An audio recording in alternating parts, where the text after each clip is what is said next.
Gunpowder was invented in ancient China, however. Firearms has not been an important tool before Ming Dynasty since the end of late 15th century, coming with the Age of Discovery. The firearms became one of the key elements in the world history, also played an important role in the regime changing. During the reign of Emperor Chongzhen of the Ming Dynasty, in order to adapt to the needs of fighting against the later Jin, the Ming court hired the Jesuit missionary Johann Adam Scholl von Bell to supervise the production of Western-style cannons. Johann Adam Scholl von Bell was a native of Cologne, Germany. He was a Catholic Jesuit missionary. He traveled to Macau in 1620 and then moved around Beijing and many other places, living in China for a total of 47 years. Ming instructed him to pass on the technology to Zhao Yu. According to Zhao Yu's account, he believed that the technological level of Chinese artillery weapons was not inferior to that of Europe. Moreover, important military books from the Ming Dynasty, such as the Ji Shao Xin Shu, were already in circulation. Although these books contained detailed information on fire attack tactics, they were outdated due to the changing times and were not suitable for the needs of the Ming Dynasty's military. Some works even sensationalized the mystique of firearms, but lacked practicality in warfare. Therefore, Zhao Yu concentrated on the technological achievements of firearms in the Ming Dynasty and incorporated advanced achievements in Western artillery technology to write the book火攻挈要.火攻挈要was completed in the 16th year of the Chongzhen reign and is divided into 3 parts: upper, middle, and lower, totaling over 40,000 words with 27 illustrations. The upper part mainly introduces the manufacturing techniques of firearms, including the manufacture of falconets, rockets, muskets, and flamethrowers. The middle part covers the production, storage, usage, and installation of various gunpowders. The lower part mainly discusses some precautions in firearm manufacturing and the application of firearms in various situations.火攻挈要was based on the European military technology, disseminated knowledge of artillery. To summarize火攻挈要, there were 5 major weapons in the military of the Ming Dynasty. The first is the Nao Chang. During the Ming Dynasty, there was rapid development of traditional firearms before the introduction of Western firearms. Among them, the metal tube-shaped firearms were the mainstay of Ming Dynasty firearm development and the most widely used firearms in the Ming army. The Naozhang was one of them and held a significant position. The term Nao Chang, meaning bird gun, originated from its ability to shoot down birds. It was the name given to matchlock firearms during the Ming and Qing dynasties. The matchlock firearm was made of copper, with 3 inches bent on each side, allowing the middle part of the rope to be clamped conveniently. The remaining parts were straight and 3 inches long. When loading the matchlock firearm, gunpowder for propulsion was first poured into the muzzle from a powder flask, followed by the insertion of a bullet wrapped in paper or cloth, which was then pushed in with a long, thin rod, and the flash pan was covered with a firing cover. When ready to shoot, the firing cover was lifted.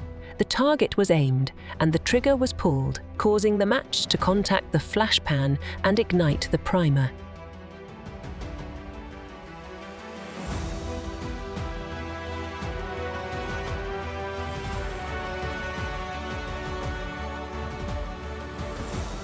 The second is rocket. According to historical records from the Ming Dynasty, there were various types of military rockets, leading the world in terms of quantity and quality by 200 years. Rockets were cylindrical tubes made of tightly rolled, thick cotton paper. Each tube contained a spoonful of gunpowder, providing a force equivalent to about 100 catties.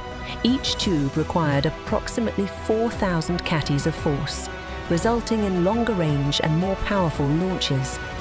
The amount of gunpowder used was 2 liang and 5 chin. If the purpose was to create fire and burn, additional igniting gunpowder had to be placed at the rear to easily ignite it. Launching required the use of a launching tube to accurately hit the target. The rocket was wrapped in 2 layers of alum paper and oil paper to protect it. preventing the loss of effectiveness due to excessive humidity during the summer and allowing for long-term storage. This method could also produce significant rockets such as flying spears, flying knives, and flying swords, and made significant contributions to the development of rockets worldwide. The third is flame ejector, to facilitate use in the field. The Ming Dynasty invented a type of firearm called the flame ejector, which not only produced flames but could also emit poisonous gas and smoke. The flame ejector was made from bamboo with a diameter of approximately 2 inches and a length of 3 feet 5 inches. The upper part of the tube had a flattened bamboo head, which faced upward when placed. The exterior was woven with 5 lines of rattan, evenly wrapped around the tube. At the 5-inch mark from the bottom, there was a bamboo base that held a wooden handle, about 4 feet long and roughly an inch thick. The handle was securely fastened inside the tube using iron nails. To load the propellant, a small bamboo pipe measuring 3 feet 5 inches long was used, which held a thick double-ended propellant stick inserted into the base of the tube. Once loaded, the flame ejector was ignited and placed in an elevated position. It had a range of up to 40 to 50 paces and could cover an area of about 10 paces. This type of flame ejector was called the Man Tian Sing flame ejector, also known as a beehive. Whether used in combat or defense, at close range, it could be wielded with the handle and sprayed at will, effectively burning the enemy. The fourth is landmine. During the mid-Ming Dynasty, the use of landmines gradually became more prevalent. The landmine, also known as the exploding thunder, was a porcelain jar, glazed both inside and outside. They varied in size, but had a relatively small caliber with a wide opening on the side. Each jar contained 5, 10, or several tens of catties of explosives, filling approximately 1/8 of the volume. A small tube was inserted into the jar, with its length adjusted as needed, protruding about an inch from both ends. The tube was inserted through the opening, and the jar's bottom was sealed with oiled paper, covered by a ceramic bowl.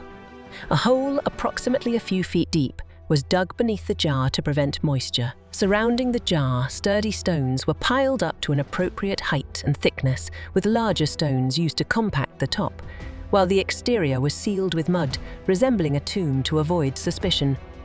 A large ceramic basin was placed above, layered to prevent rainwater from entering.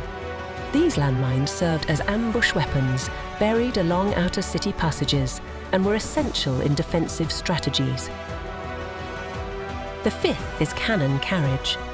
In battle, cannons must be mounted on carriages just as a sword requires a hilt. Without a hilt, one cannot grip a sword, and without a carriage, a cannon becomes difficult to move. Therefore, when constructing cannon carriages, considerations must be made regarding the proportions of length, width, thickness, size, and dimensions to ensure stability and lightweight maneuverability during combat. Similarly, the dimensions are determined based on the diameter of the cannon's muzzle, with thick wooden walls serving as protective barriers, matching the length of the cannon barrel. For instance, the Franco cannon, an early breech-loading smoothbore artillery piece introduced to China by the Portuguese during the Ming Dynasty, would also be mounted on a cannon carriage for mobility. In conclusion,火攻挈要summarized the Ming army's experiences and lessons learned in warfare against the later Jin dynasty using firearms. The technology of firearms was one of the factors impacting on the Ming-Qing transition.火攻挈要shown how the Jesuit missionary worked with the late Ming officials, also shown how firearms worked in 17th century. This introduced advanced military technology and knowledge from Europe, and had a significant impact on the further dissemination of Western-style firearms in China.